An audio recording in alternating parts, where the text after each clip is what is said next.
At the graduation ceremony, my ex-girlfriend was led onto the stage hand in hand by a senior. We're getting married next month. Please honor us with your presence.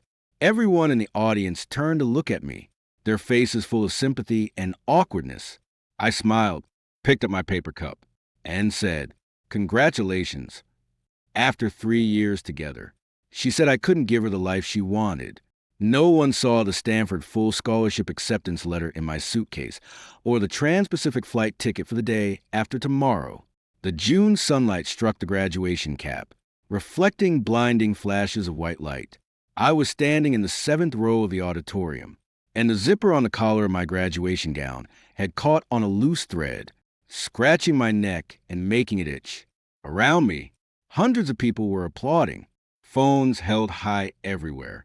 The president had just finished reading the final message on stage, and the words, "A bright future ahead," came through the microphone, spreading in a buzzing echo. I clapped twice and got ready to leave. Then Jauhan came on stage. He wasn't wearing a graduation gown, but a three-piece suit. The cufflinks on his sleeves flashed under the lights. The MBA graduates had a separate segment with one representative chosen each year to say a few words. He was this year's outstanding graduate representative. It had been decided a month ago, so nothing unusual. The strange thing was that he didn't come down after finishing his speech. Taking this opportunity, I'd like to announce some good news to everyone. Standing at the center of the stage, he reached out toward the audience below. Sue Waning stood up from the 2nd row.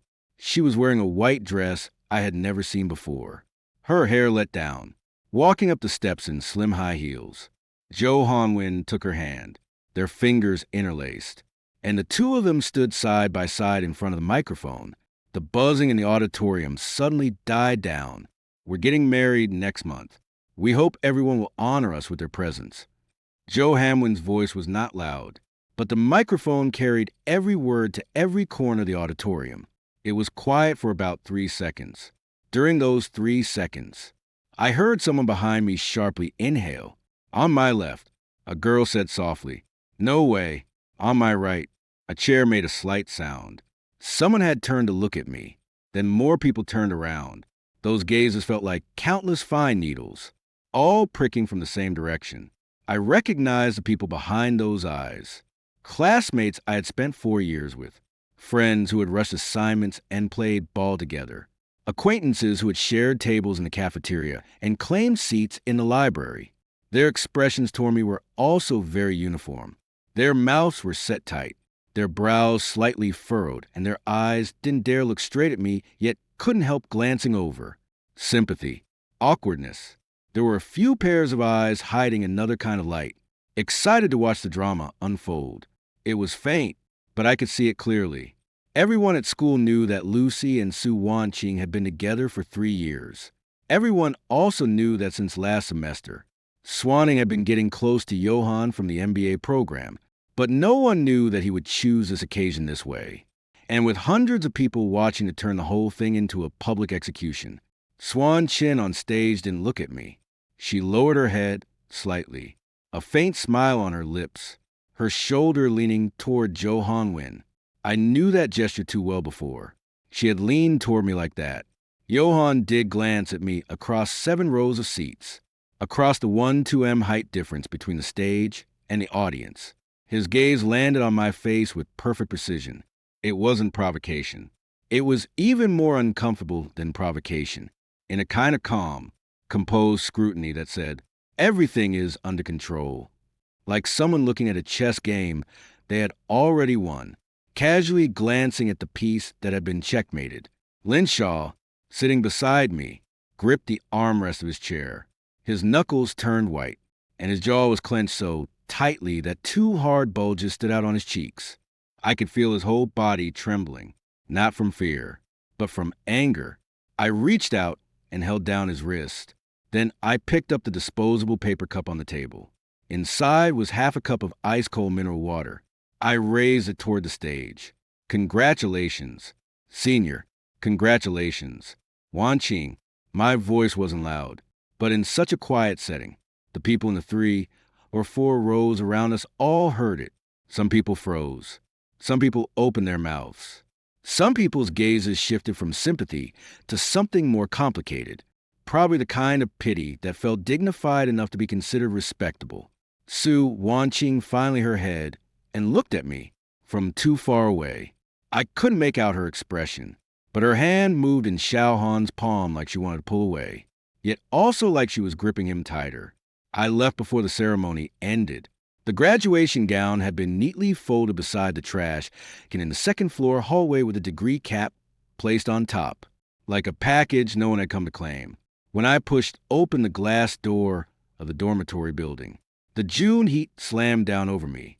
Cicadas screamed all at once, and from the auditorium in the distance, it sounded as if someone was applauding.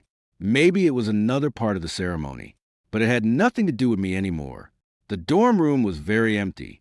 There were 4 beds, and 3 had already been stripped of their bedding, leaving only bare mattresses and rolled-up bamboo mats. Mine was the one by the window. Beside the pillow sat a gray suitcase, its zipper pulled halfway open. I sat down on the edge of the bed, pulled the suitcase over, and opened it. The clothes were folded neatly, and on top was a transparent document pouch. There were 2 things in the pouch. An A4 sheet with the red Stanford University letterhead at the top. The first line of the body read, "Dear Mr. Blue CI, we are pleased to offer you admission to the PhD program in computer science with a full scholarship. 1 plane ticket the afternoon after tomorrow at 2:40 Pudong to San Francisco. One way." I pressed the document envelope flat again and zipped it up. The cicadas outside the window were still chirping. The phone buzzed. It was a class group chat. Someone posted a photo of them at the table. Joe Hanwin and Sue watching with their fingers tightly intertwined. Beneath it was a line of text wishing you happiness. Below that came a row of rose and heart emojis. Further down, someone mentioned me, sending only I put my phone face down on the bed and lay back.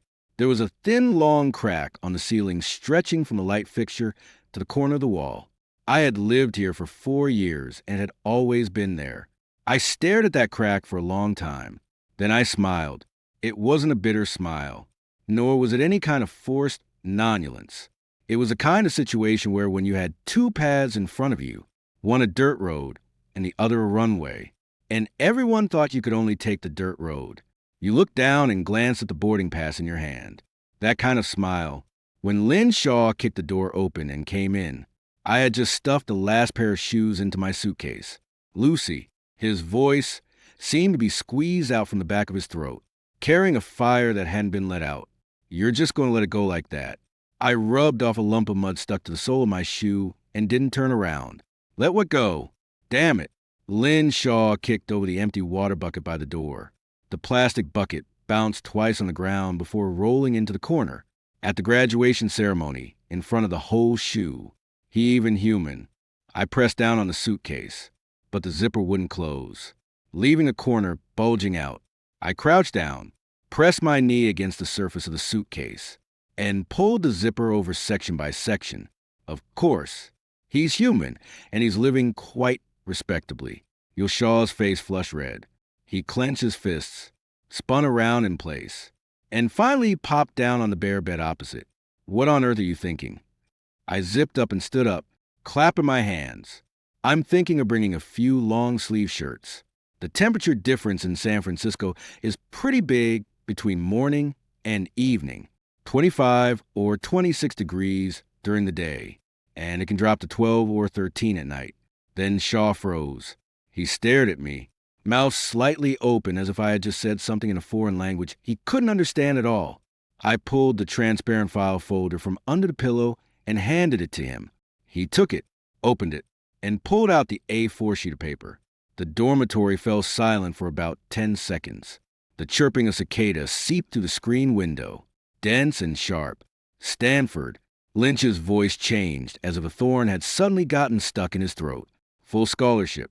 PhDM. When did you get it? In April. He suddenly looked up. April? You got it in April.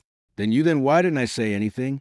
I finished for him, took the document bag back, and stuffed it into the side pocket of the suitcase, because there was nothing to say. Lynn Shaw stared at me for a long time, then slowly leaned against the wall and covered his face with both hands. His shoulders were shaking. I thought he was angry, but when he lowered his hand, the rims of his eyes were red. He sucked in a sharp breath, his voice trembling. Why the hell couldn't you have told me sooner? I almost rushed up from below and beat someone up, and then it would have made the news. Brawl breaks out at graduation ceremony.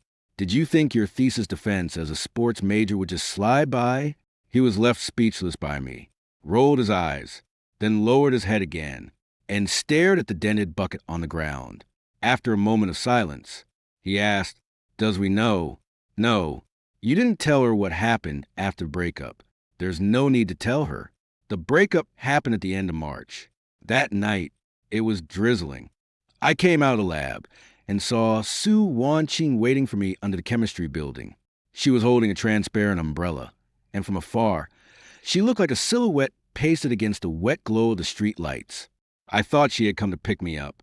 It wasn't until I got closer that I saw her expression, her lips pressed into a straight line, her eyes unfocused, looking at me the way one looks at a report whose conclusion has already been written. Luch, let's break up. Raindrops hit the umbrella surface. Patter. I stood in the rain without an umbrella, water streaming down from my forehead and blurring her face. Why? You can't give me the life I want. She must have rehearsed that line in advance. Her speech was even and uninterrupted, like reciting a script. What kind of life? She didn't answer, but her gaze passed over my shoulder and looked toward the parking lot where a black BMW was parked, its headlights on, the windshield wipers slowly sweeping across the windshield. I followed her gaze and looked over and through the car window. I saw that the front passenger seat sun visor had been flipped down with sachet fragrance hanging from the mirror. There was no one in the driver's seat. The person was in the back seat, holding a phone, the glow of the screen illuminating a face with deep features. Jo Han Win. I drew my gaze back and looked at Swanee. Her eyelashes trembled under the shadow of the umbrella. I don't want to hold you up. She added, You're not holding me up. I said, You're choosing a path that seems safer. Her fingers tightened around the umbrella handle, nails digging into the plastic until her knuckles went white. You can think of it this way. Then she turned and left. The transparent umbrella disappeared in the direction of the parking lot. The engine revved once, and the taillights dragged 2 red streaks through the rain curtain, gliding toward the school gate. I stood in the rain for about 2 minutes. Then I went back to the lab, wiped my face, and kept debugging the code. Submitted the final revised version of the paper at 3A. 2 weeks later, I received an offer from Stanford. After hearing this, Lynn Shaw fell silent for a long time. Finally, he stood up, walked over to me, and held out his hand. Let me see the ticket. I handed him the ticket. He turned it over and looked at a day after tomorrow afternoon. Pudong T2. I'll see you off. No need. Shut up. I'll take you. He handed the plane ticket back to me, walked to the door, then stopped. The class group chat is all talking about how you got cheated on. Let them talk. You really don't care.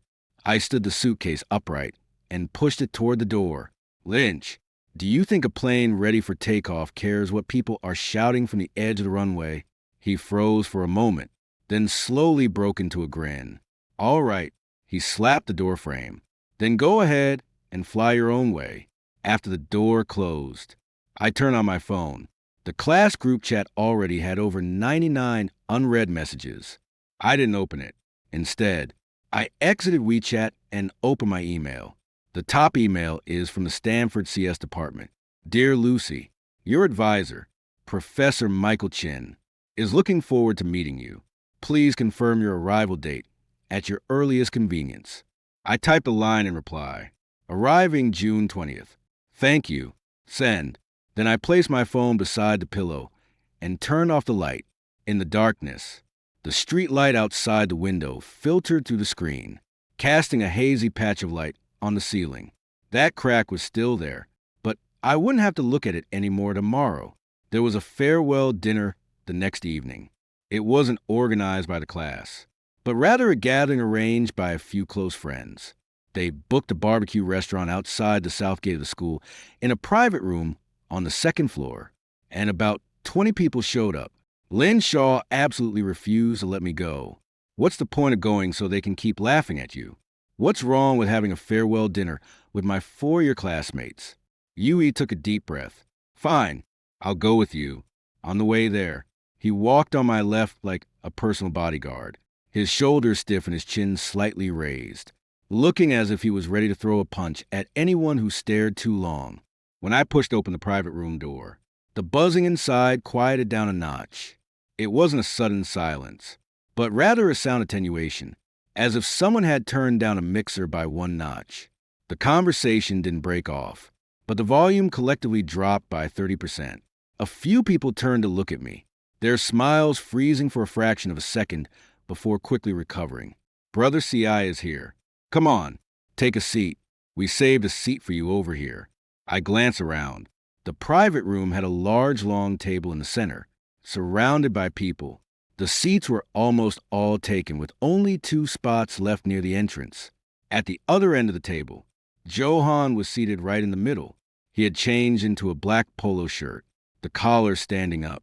His right arm was draped over the back of Su Ying's chair, his fingers resting casually on her shoulder. Su Wanqing sat beside him, her hair tied up, wearing a pair of pearl earrings I hadn't seen before. When he saw me enter, Johan Wan smiled. That smile was subtle. The corners of his mouth lifted to a degree that sat right on the threshold between friendly and looking down on you.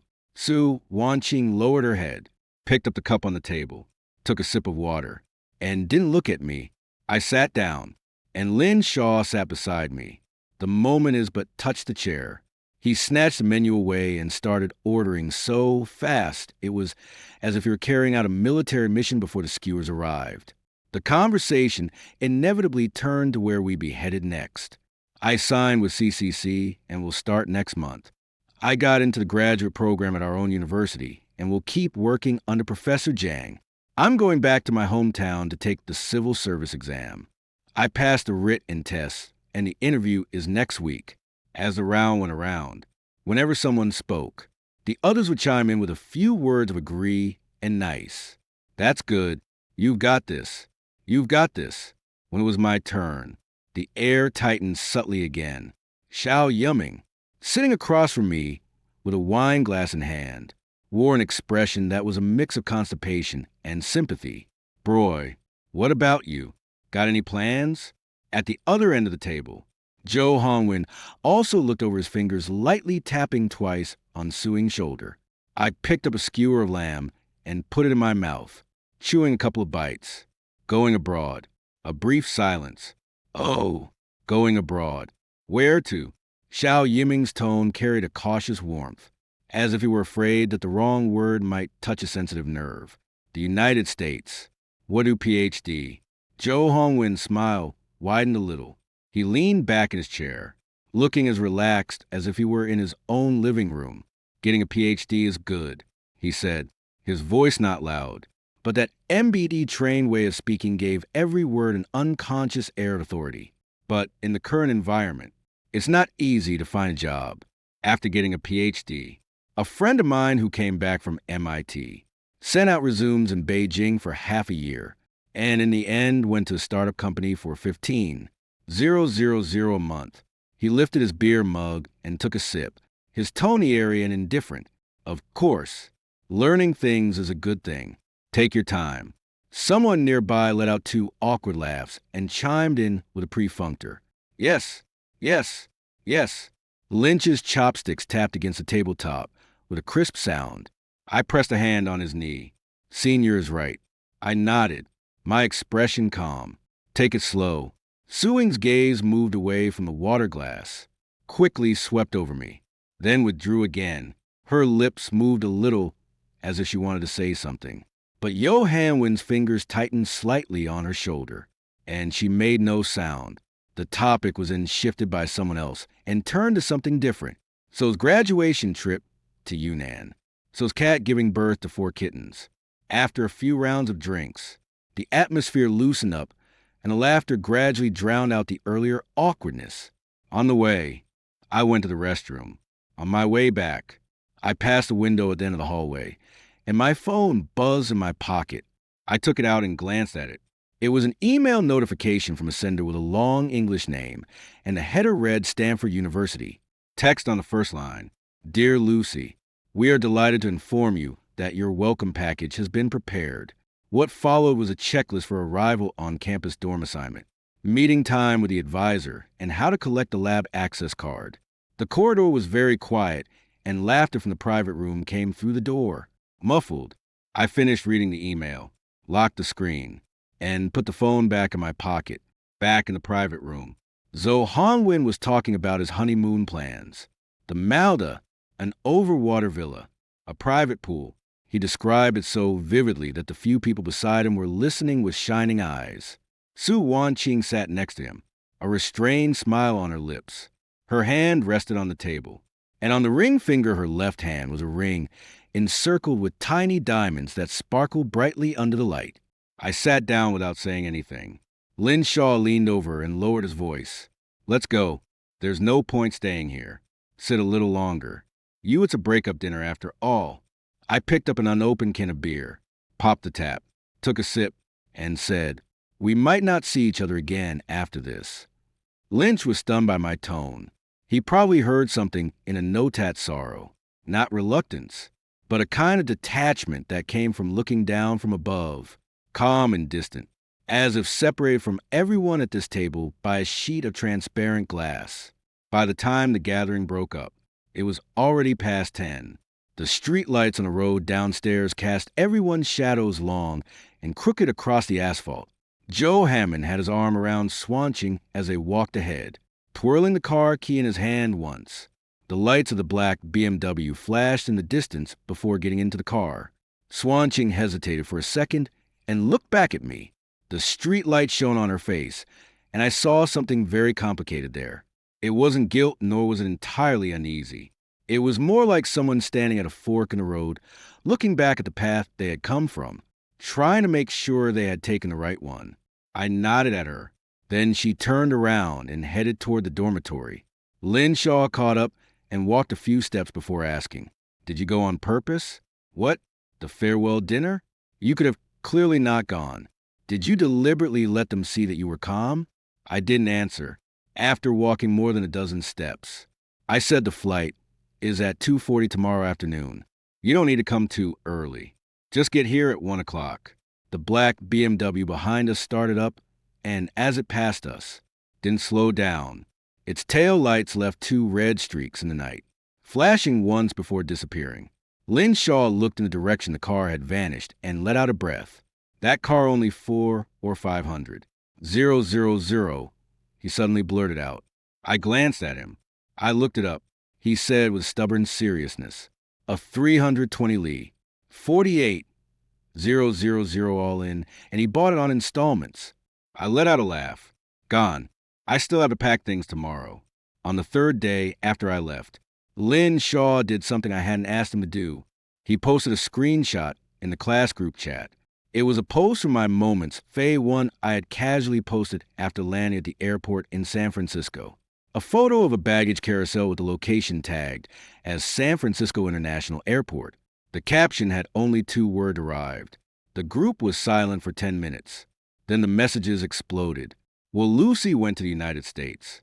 San Francisco, which school? Aren't you supposed to be doing a PhD? Where did the PhD go? Lynch Shaw didn't answer right away.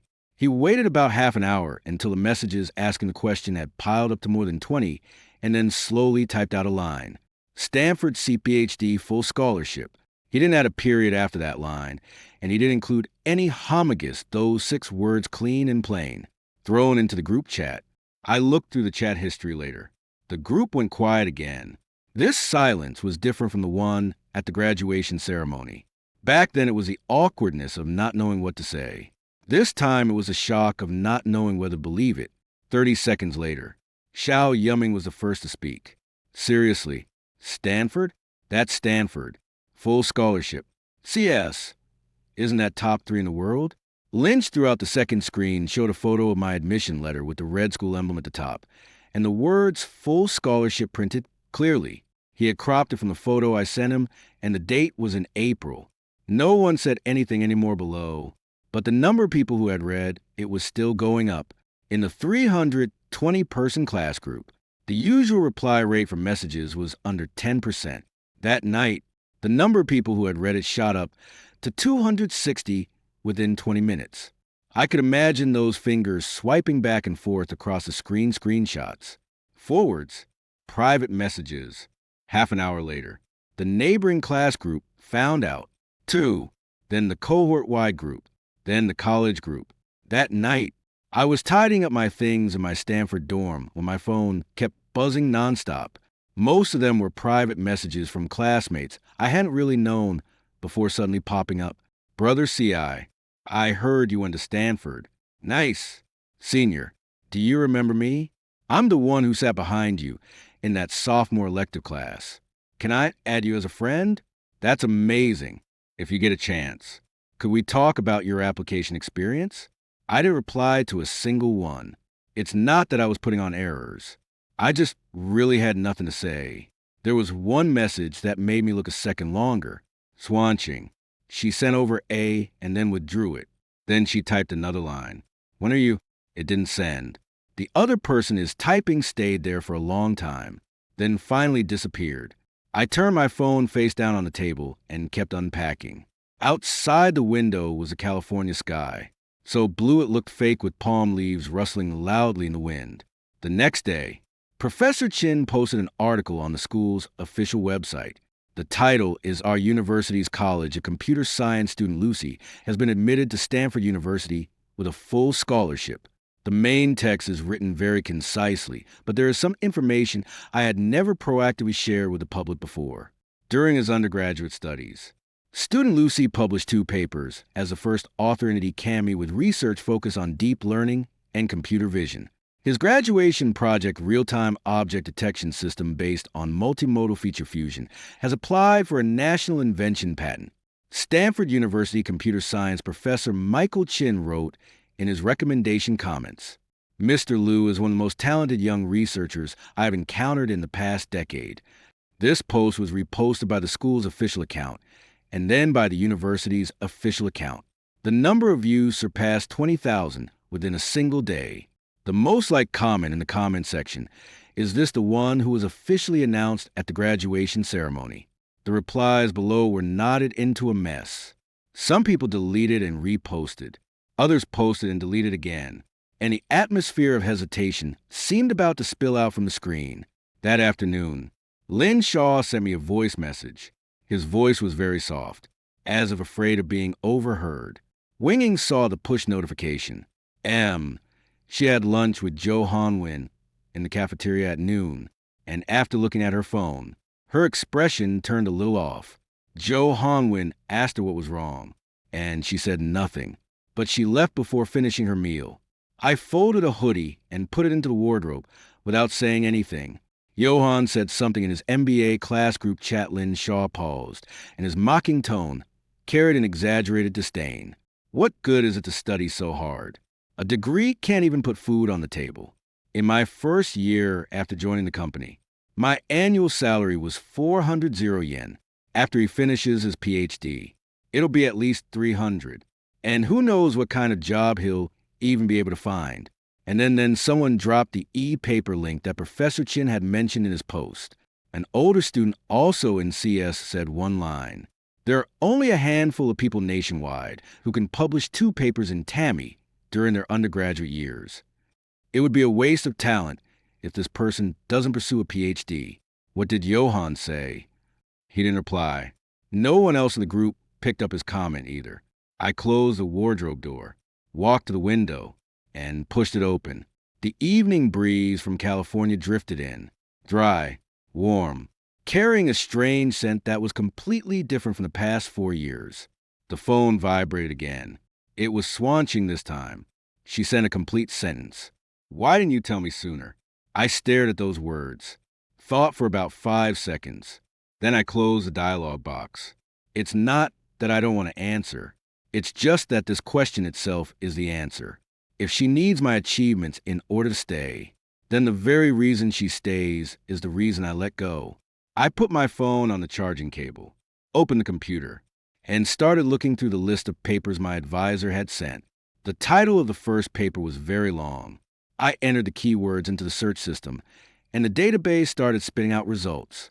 The screen was full of English, densely packed. A new world had already been laid out before me. The old one could stay on the other side of the Pacific. On my 11th day at Stanford, my POMI paper officially went live. Actually, the manuscript was accepted back in March, but the formatting and publication process of academic journals is like an old gear machine turning very slowly. I got the proof in April, finalized the edited version in May, and it only officially appeared on the website at the end of June. I didn't actively promote it, but news and academia doesn't need my help to spread. On the second day after the paper went online, a citation alert from Google Scholar popped up. Someone had already cited my work in a newly submitted manuscript. On the third day, the CEO of an autonomous driving startup retweeted the paper link on Twitter along with a comment. This is an elegant solution to the real-time detection bottleneck. Whoever this Lucy is, keep an eye on him. On the fourth day, my advisor, Michael Chin, retweeted that tweet and added, "He's in my lab now." All of this was happening in the English-speaking world. So, by rights, it shouldn't have had much to do with the students back in China. But the academic world has no walls. A senior who was pursuing a master's at CMU brought the news to Jill and answered a question about what level of achievement is it for a Chinese undergraduate to publish AP Journal. In his answer, he mentioned my name, attached a screenshot of the paper, and ended with a line. To be honest, work of this caliber will be considered outstanding even among PhD graduates. He is an undergraduate within 3 days. That answer had received more than 4,000 likes.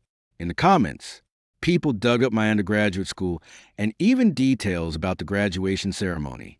I don't know who leaked the details, but the internet's memory runs much deeper than I expected. Someone clipped a segment from the graduation ceremony video the moment Johan was standing on stage holding Sue Wing's hand and added a caption underneath. This is the Stanford full scholarship PhD who was publicly announced at his own graduation ceremony to be married off by his ex-girlfriend. Then the heat came. By the time Lin Sure messaged me, his tone had already shifted from anger to an excited, vengeful thrill. Do you know that G Who Answer has been reposted to our school's confession wall? The comments are all roasting Swanching and Zohan. One comment said, "What kind of eyesight is that throwing away a diamond and picking up glass?" And it got 2,000 likes. Stop reposting. I didn't repost it. It was naturally fermented. I can imagine the fingers behind those screens taking screenshots, forwarding friends paired with haha, or what goes around comes around. Every repost is a fresh round of judgment. The one sitting on the witness stand was not me, but Swanching and Zohan Win. But I didn't feel happy, to be precise. I didn't have time to feel happy or unhappy. My schedule those days was go to the lab at 9 o'clock in the morning, discuss research directions with my supervisor in the afternoon, and read papers until 1 at night. On weekends, I go to the nearby supermarket to buy a week's worth of food, cook rice in an electric rice cooker, and get by on frozen dumplings. The first year of Stanford CSPHD is held at the weekly group meeting. I had to report on my paper progress. My lab seniors came from MIT, Berkeley, Tsinghua, and ETH. When they discussed, they spoke like machine guns, firing one question after another. And when I couldn't answer, my whole face burned as if it had been rubbed with sandpaper. But this pain was my own choice. Unlike the passive, public, inescapable embarrassment at a graduation ceremony, this kind of pain has direction and an end point. Every time I was stumped, it meant a new gap in my knowledge had been found. Every gap I filled brought me one step closer to where I wanted to go. Domestic matters continue to ferment across the Pacific. That turmoil felt like sounds carried over the surface of water, blurred in outline, but their vibrations could still be felt. Lin Cho kept sending me updates intermittently. Swanching deleted all the posts she had made on her moments on the day of the graduation ceremony. Johan was mocked several times in the MBA alumni group, and in the end, he simply left the group. Someone started a thread on the school BBS with the title, A Roundup of Alumni Who've Done the Best After Graduation. The first person nominated was me for the reason that I was the only one who published in Tommy as an undergraduate. Swanching called me once. It was 2 M11 San Francisco time. I was running a model in the lab, and when I saw the caller ID, I froze for a second. That name still hadn't been changed. Wanking followed by a sun emoji, the note she had set herself back. Then I stared at the spinning progress bar on the screen for 3 seconds. Then I pressed cancel. It wasn't decision made after hesitation. It's an instinct. It's like you're already on the highway, and there's a car in the rearview mirror flashing its lights, telling you to pull over. But you step on is not the brake, but the gas. 10 seconds later, she sends a WeChat message. Can you take a call? I didn't reply. A minute later, she sent another message. I just want to ask you one question. I glanced at it, swiped the chat window left, and set the messages to do not disturb.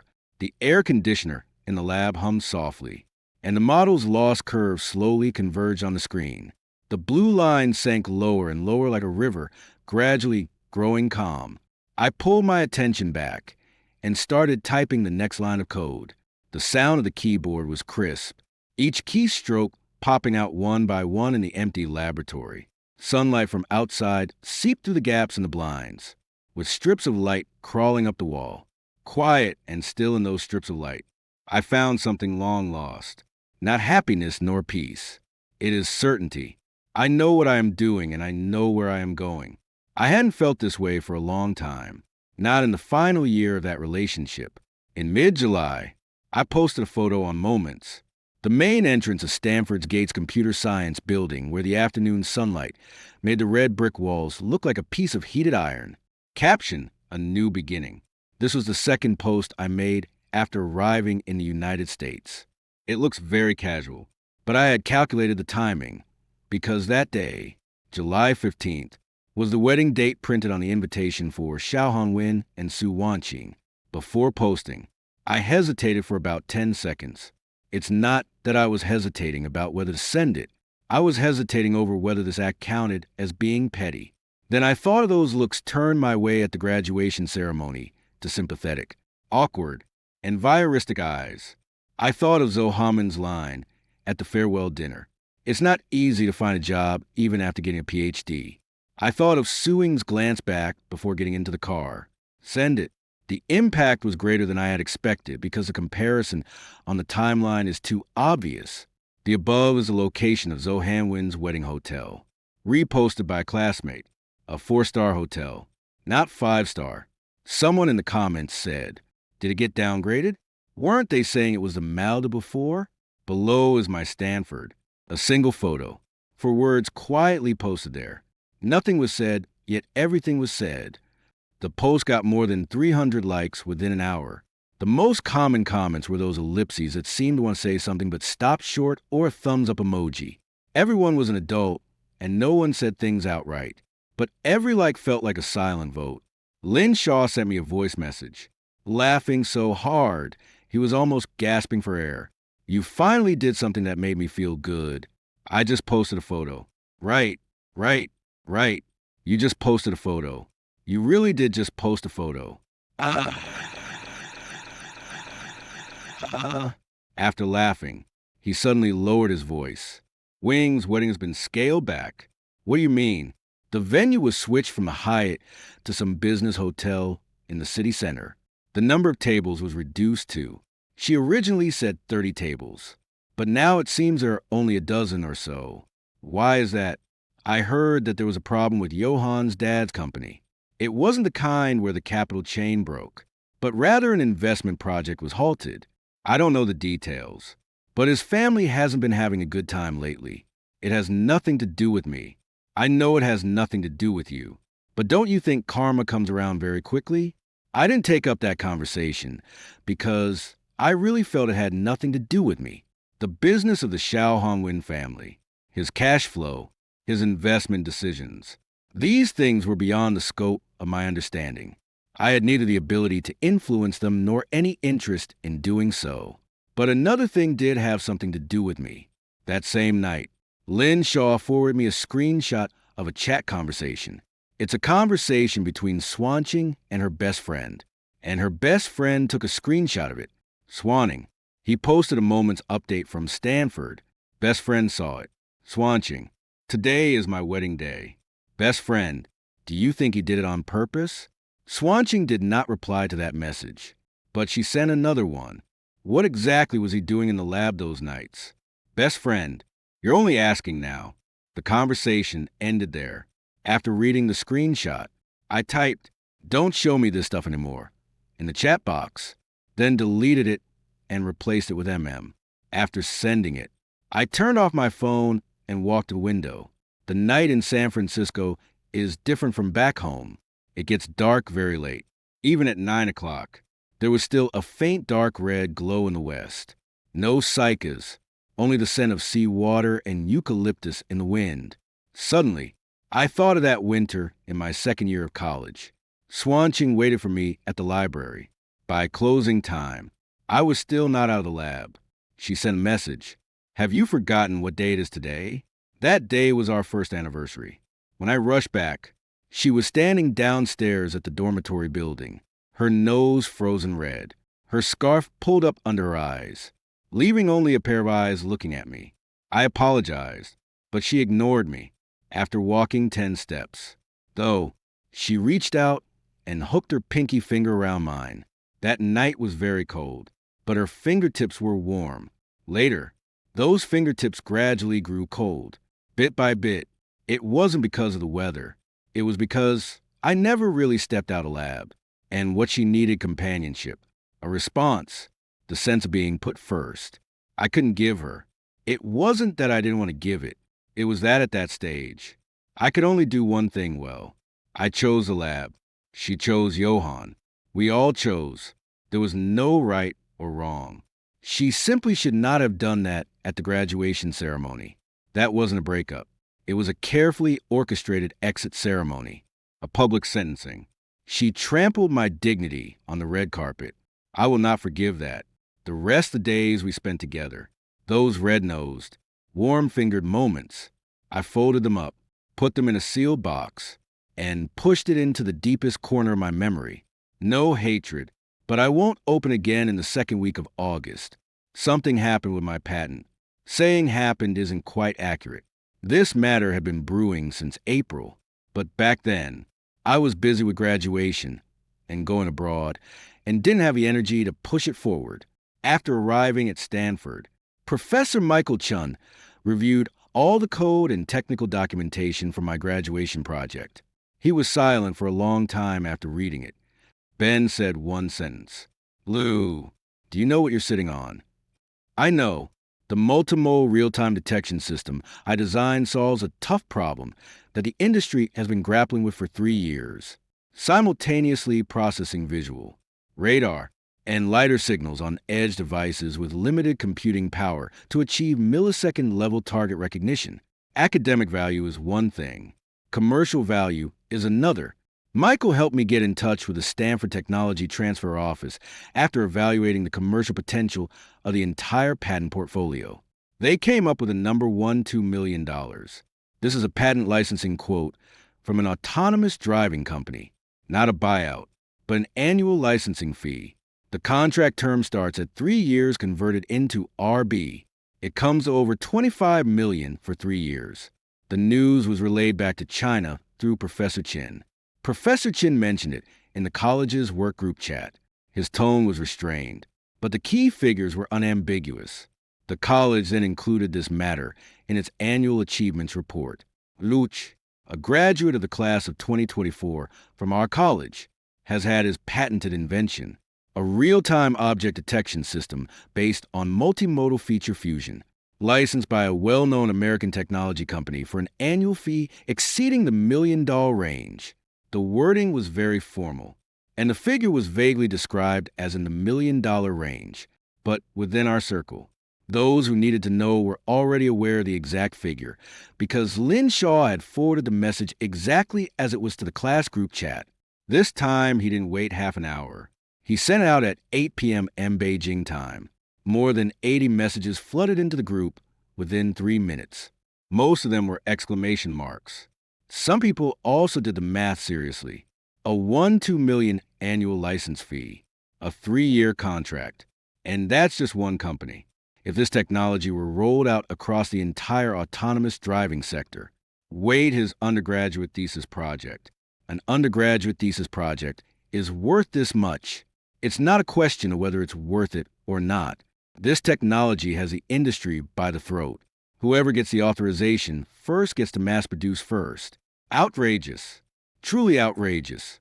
In between these messages, there was one especially short one posted by Xiao Yiming. So when he said he was going abroad at the breakup dinner, he meant he was going to Stanford to do this. No one answered him, but everyone was thinking the same thing. At the graduation ceremony, the one who was publicly humiliated, pitted, and sympathized with in front of the whole school was holding a trump card worth tens of millions. And he didn't say a word. He just smiled, picked up the paper cup, and said, "Congratulations." Joe Hongwen also saw the news.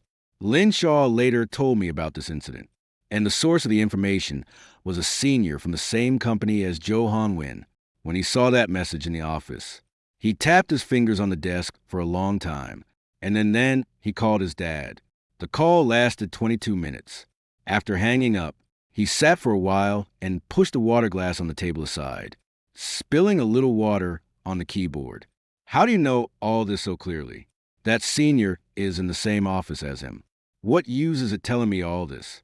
Lin Shaw fell silent for a moment because the investment project that Johan's father had halted was in the autonomous driving industry chain Upstream Sensors. They invested in a startup company that makes LAR, which requires matching detection algorithms to ship the products. And your patent happens to cover the exact technical aspect they need the most. I leaned back in my chair, gazing at the palm trees outside the window. The wind rustled the leaves and some light filtered through the gaps, casting irregular patches of light on the ground. You mean Johan's company needs my patent, not Johan's company. It's the startup his father's company invested in. It's an issue with the supply chain. If the upstream can't deliver, the money they invested in the midstream will go to waste. That's a matter of their business judgment, right? But now their business issue happens to be blocking your patent. If you don't grant the license, their entire chain can't function. The wind paused for a second, and the palm leaves hung motionless in midair. Then they were stirred again by the next gust of wind. Lynch H, I won't decide who gets the patent authorization based on personal grudges. I know, but I won't give anyone special treatment because of personal grudges. I understand. If they want authorization, they should follow the standard commercial process. Have them contact Stanford's technology transfer office. Understood. After hanging up the phone, I sat for a while. I didn't feel relieved, nor did I feel regretful. It was just a confirmation. Those late nights in the lab at 3 o'clock in the morning, those models that were run over and over again, those weekends when Swan complained. All you care about is code. They had become a moat. This side of the river is me. On the other side of the river are all those who once thought I couldn't make it. The day Swan came to see me was the last weekend in August, not to find me in San Francisco. She showed up downstairs in M.Y., parents' neighborhood. The message was from my mom. "Son, your ex-girlfriend is here. She's been sitting downstairs for an hour. Did you know about this?" I didn't know, but I could guess the reason. I called Liner to confirm the time difference at this moment. It was TPM on Saturday in China, and it had been exactly 1 month since Su Wanqing married Joe Hongwen. What's been going on with her lately? Not great. Then Shaw's tone unusually carried no schadenfreude. Joe Hongwen's dad lost money on a project. I don't know the exact amount, but the atmosphere at home is awful. Johan W. is under a lot of pressure and throws tantrums at home. Someone saw Wooing sitting alone at the Starbucks in the mall for an entire afternoon 2 days ago, and then she came to find my parents. Did she send you a WeChat message? I glanced at it. Messages were set to do not disturb with over a dozen unread. The latest one read, "Luch, can I talk to you?" I typed back a sentence. You being downstairs at my parents' place isn't appropriate. 10 seconds later, she replied, I know, but you won't answer my calls or reply to my messages. And I don't know what else I can do to get you to listen to me say one sentence. I stared at this line of text, my fingers pausing on the screen for a few seconds. Then, I made the voice call. She answered quickly, in less than 2 seconds. Lucy. Her voice was different from what I remembered.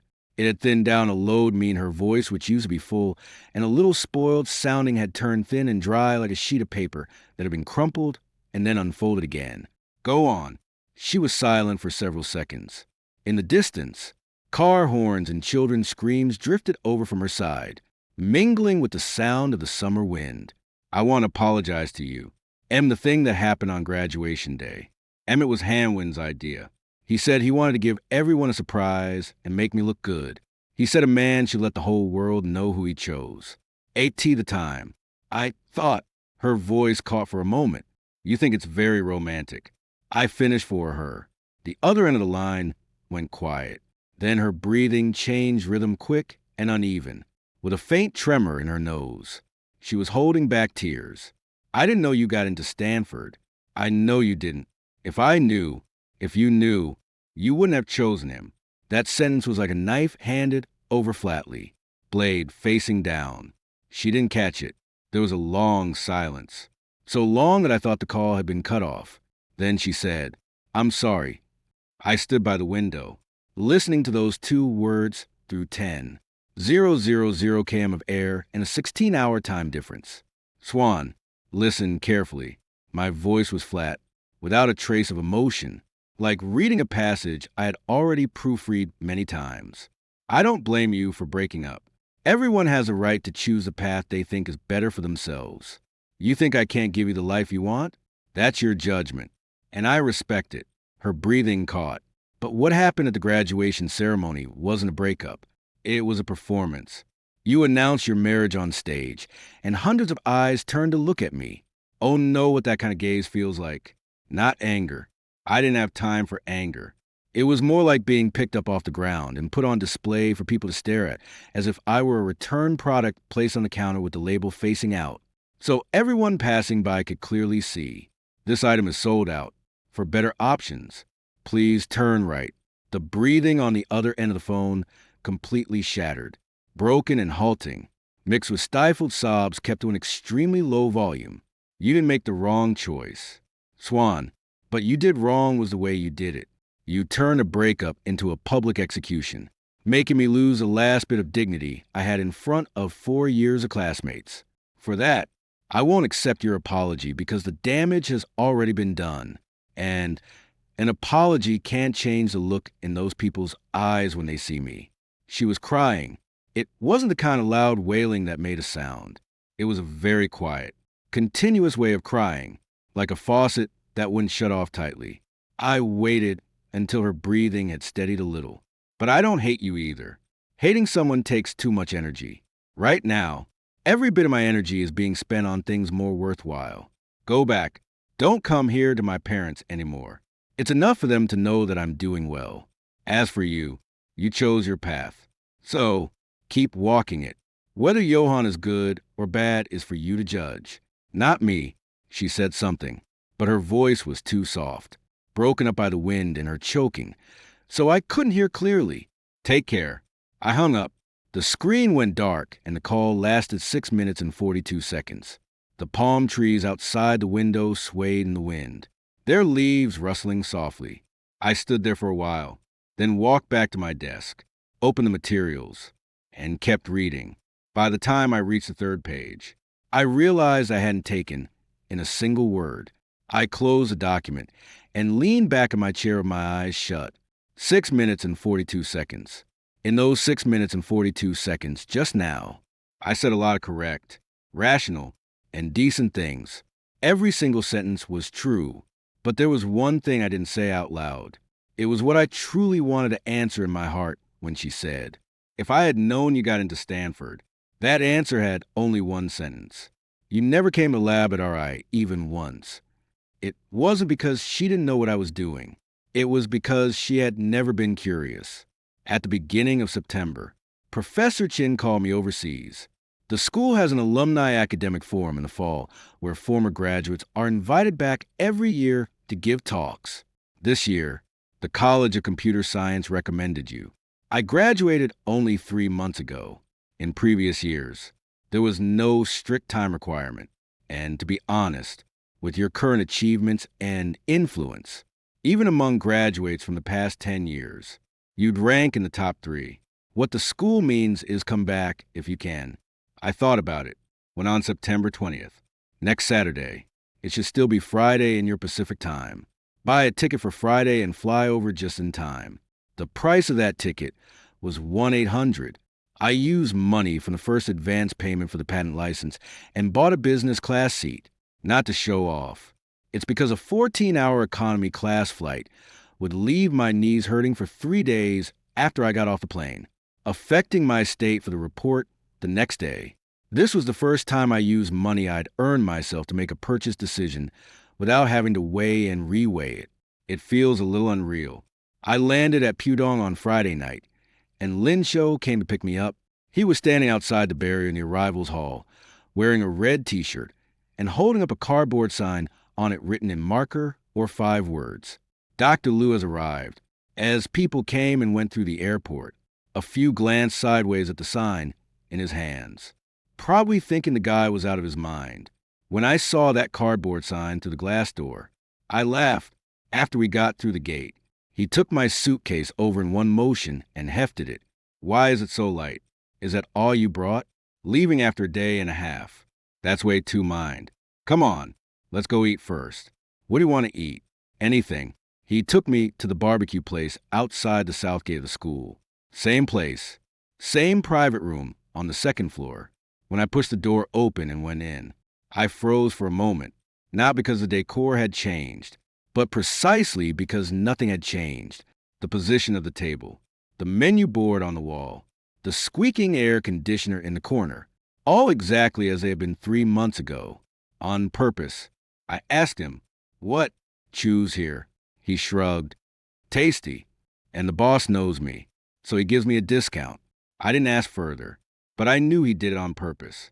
3 months ago, I was here being pitted by people. And 3 months later, I flew back from Stanford to eat barbecue skewers here. A closed loop in a sense. The forum the next day was in the school's main auditorium, the same one used for graduation ceremonies. When I checked in, the junior girl at the front desk flipped through the guest list and paused at my name.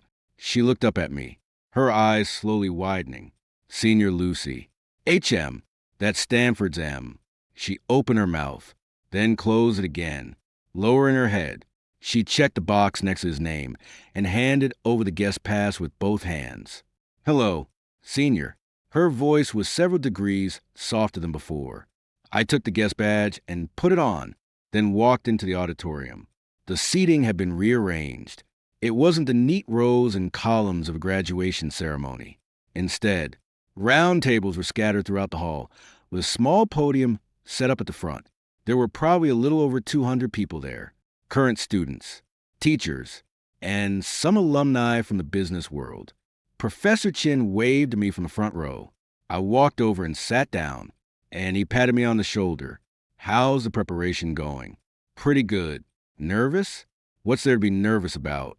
He glanced at me and smiled. That subtle satisfaction a teacher feels only after seeing a student grow. There were 4 talks scheduled for the morning, and I was the last one. The first 3 were respectively a senior from the class of 2018 who worked in quantitative trading, a senior from the class of 2020 who worked on recommendation algorithms at ByteDance, and an older senior from the class of 2016 who worked on chips at Huawei. Each talk was followed by a QA session, and the atmosphere was very lively. By the time it was my turn to go on stage, the hum in the hall was louder than during any of the 3 breaks before me. I could feel the density of the gazes. Not the kind of density filled with sympathy and embarrassment you'd get at a graduation ceremony, but one carrying curiosity and scrutiny. When I walked onto the stage, I swept my gaze across the entire room. Then I saw Zhao Han when sitting by a table in the back row. He was wearing a gray casual suit. his hair neatly combed. There was an empty seat beside him. Su Wanchin hadn't come. His expression was very calm. His hands were folded on the table, and his thumbs were slowly rubbing against each other. Our eyes met across 7 or 8 rows of desks. He didn't look away. I didn't look any longer either. I turned back to the screen and began speaking. The presentation lasted 25 minutes. It covered my graduation project and did the follow-up work I did at Stanford, starting with the complex bottlenecks in edge computing, moving on to technical approaches for multimodal fusion, and ending with application cases in real industrial scenarios.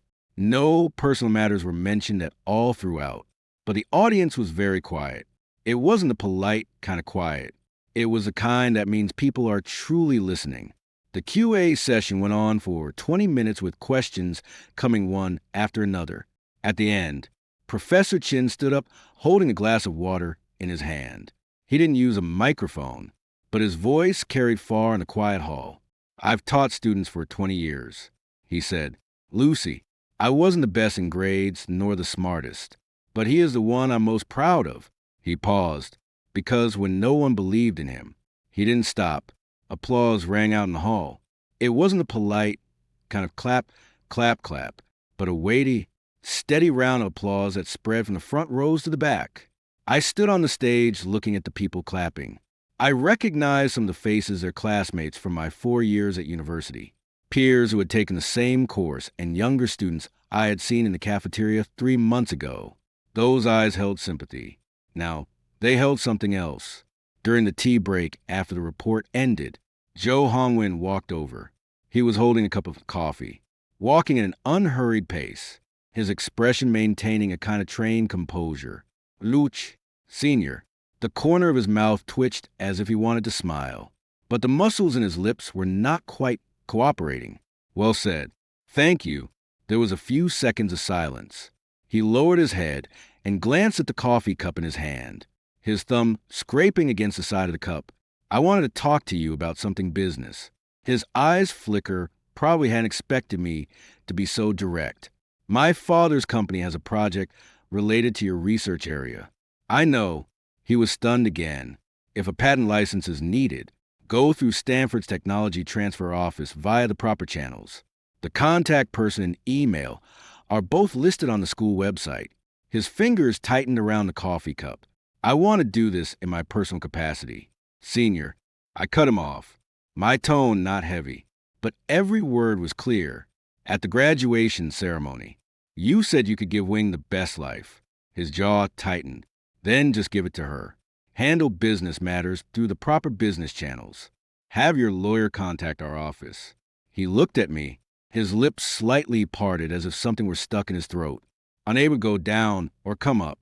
3 months ago, he was on that stage holding a microphone in his hand, his gaze sweeping downward to me, seated in the 7th row.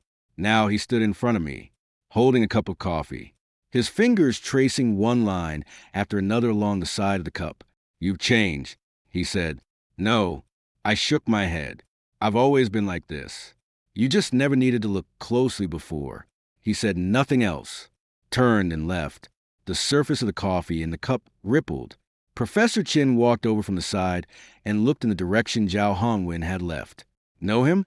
"Met him at the graduation ceremony." The professor glanced at me, asked nothing, and just patted me on the shoulder. "Come on, I'll treat you to lunch." The flight was the following afternoon. Lin Shaw drove me to Puong. Shanghai in September had just had a rain shower, and the wet roads reflected the gray-white light of the sky. The city scenery outside the car windows slid backward frame by frame overpasses, office buildings, laundry poles, and residential areas. Neon signs from small shops along the roadside. Lin Shaw drove the car very slowly. "Not in a hurry?" he asked. "Not really. It's fine as long as we get there 2.5 hours early." Some song was playing on the car stereo.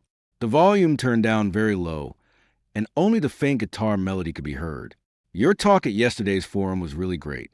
When Professor Chin said that, I almost started applauding down below. "You came. I didn't see you. I'm in the last row." He glanced at me in the rearview mirror. I don't want to distract you. I turned to look at him. He stared at the road ahead, a faint curve at the corner of his mouth.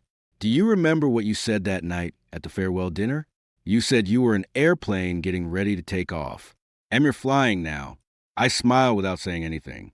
The curve of the elevated road's exit ramp pulled my body toward the car door, and the seat belt tightened across my shoulder. I forgot to tell you something. Lynn Shaw said, "What?" After the forum ended yesterday, Swanching posted on Moments. She dug out the photo of the graduation cap from the commencement ceremony and paired it with a short caption. What did she write? She wrote, "Some mistakes are realized too late. Some people deserve a better ending. Best wishes." I looked at the raindrops left on the windshield, blown by the wind into thin streaks. What then? Then Zoe Hanwin commented under it with a single word, pretentious. And then she deleted that moment's post. The car fell quiet for a moment. The cool air from the air vent brushed past the back of his hand, carrying a faint mini car fragrance. Lynn Shaw, HM, stop showing me her messages anymore. Okay, and stop posting about me in the group chat. 2. He was silent for a few seconds, then nodded. Those who needed to know already know. It's not because of that. I leaned back in my seat, watching the overpass signs flash by outside the window. It's because it's no longer needed. No need for anyone to see it. No need for anyone to prove it. You don't need to make anyone regret it to confirm that your choice was right. Those laboratories at 3. The model run 1,000 times. The paper rejected 4 times before it was accepted. The days of sleeping only 4 hours a night for 3 consecutive weeks they existed. And they're etched into my bones, into my code, into the synapses of my cerebral cortex. These things don't need an audience. They are proof in themselves. When we got to the airport, Lynn Shaw helped me take my suitcase out of the trunk. Your luggage is so light. Are you really only staying for a day and a half? There's a group meeting tomorrow afternoon, and my advisor asked me to report last week's experimental results. You? He seemed to want to say something, then shook his head. Forget it. I pulled up the handle of my suitcase and stood face to face with him. The wind on the airport departure level was stronger than outside, flipping up the hem of my clothes. Do you regret it? He suddenly asked. Regret what? Didn't slap the admission letter straight onto her face at the graduation ceremony. I froze for a moment. Then I laughed. Really?